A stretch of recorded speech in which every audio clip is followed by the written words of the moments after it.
Those days when I'm tired or worn out or just basically sick of the grind, what do I do on those days? I go anyways. I get it done, even if I'm just going through the motions. I go through the motions. I don't really want to work out. I work out. I really don't want to hammer on a project. I hammer on the project. Don't really want to get up and get out of bed. I get up and get out of bed. You need to get things done. Yes, it's possible that you can choose your future and direct the course of your life as you run toward your dream.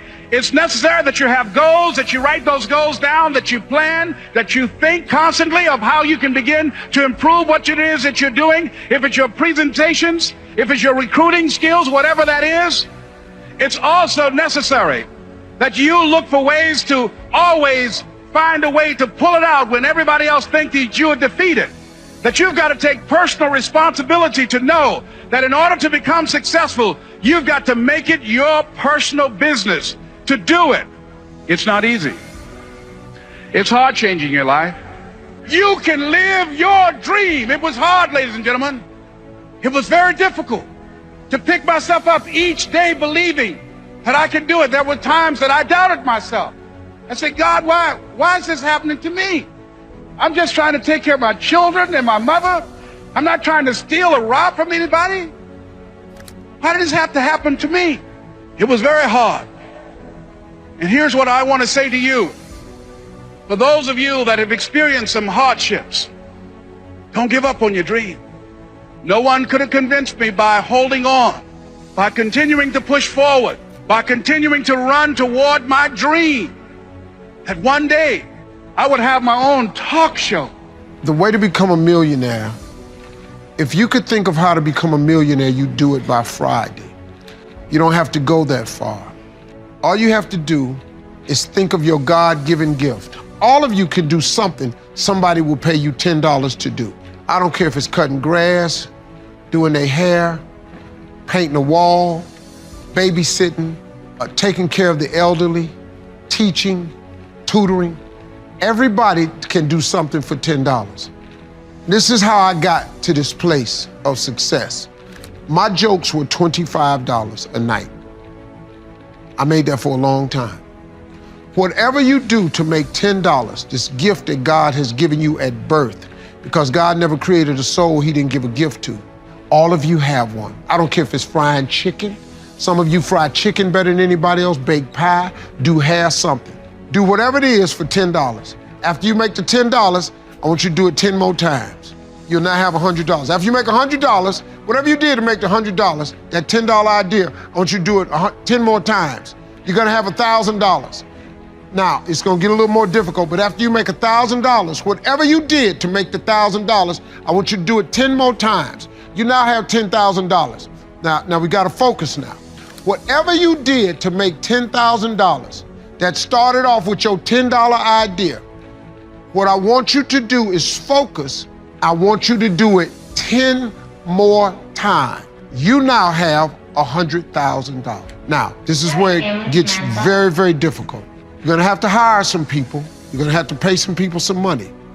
But you take that $100,000 and you reinvest it.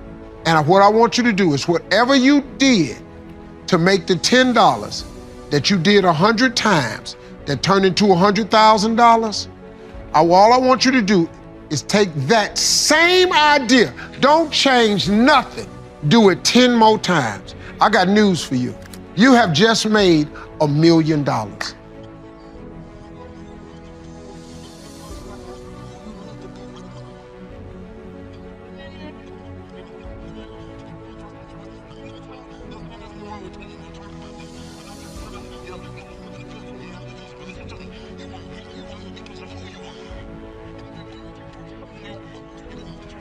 I'll never forget the day I was like, yo, I'm ready.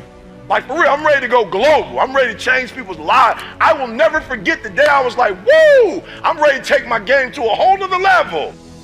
I remember, now you gotta remember, I'm a man of faith. And so I was praying and I heard it. It was crazy, I heard it. I was like, all right, what books do I need to read? I'm ready. What conference do I need to go to? I'm ready. Just show me the book. I'm ready. Show me the conference. Take me to the guru. I'm ready. Just show me what I need to say. You know, my resolution, my goal, my outcome for this month, this week, this year is to lose X number of pounds. That's okay, but it's not very compelling. It has to be a compelling vision. It's got to have something that has the power to pull you, not something you have to push yourself to do. Those are two different kinds of motivation. Push requires willpower, and willpower never lasts. What will last is pull. Having something so exciting, so attractive, something you desire so much that you have a hard time going to sleep at night and you get so up early in the morning to rock it and take it to the next level. That's what you're looking to create. And that isn't easy to get.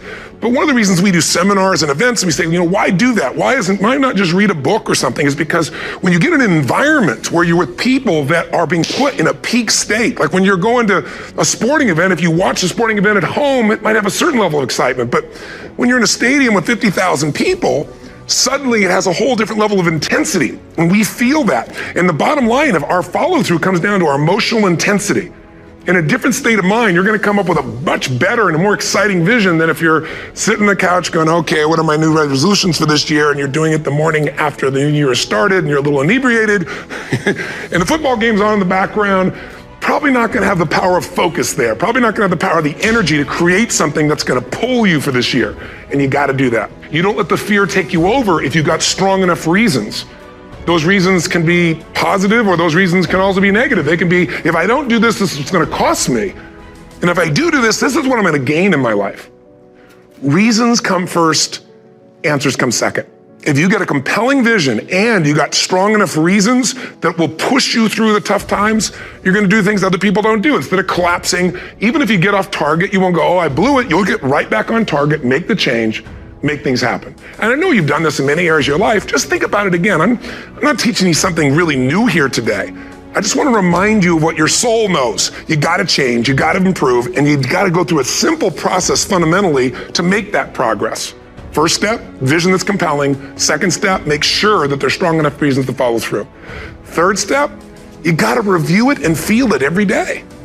I mean, anything. Have you ever had this happen in your life? Has there been anything in your life that you've ever wanted so badly? You were so desirous of it. You had such a hunger for it that you couldn't stop thinking about it. Could have been a career move, could have been when you were a kid, a car, it could have been a relationship, it could have been anything, but you were obsessed. You wanted to make this happen. You wanted to attract this to your life. You just wanted something. And you didn't even know how to get it, but it was so compelling to you. You kept thinking about it every day, envisioning it, imagining it, feeling it. And then stuff happened. And suddenly you started to attract people or situations to your life, and it just came together. Like, you didn't even have a total plan. It was just that it was so a part of your focus with so much intensity and emotion so often that it sensitized you to notice anything that could get you there.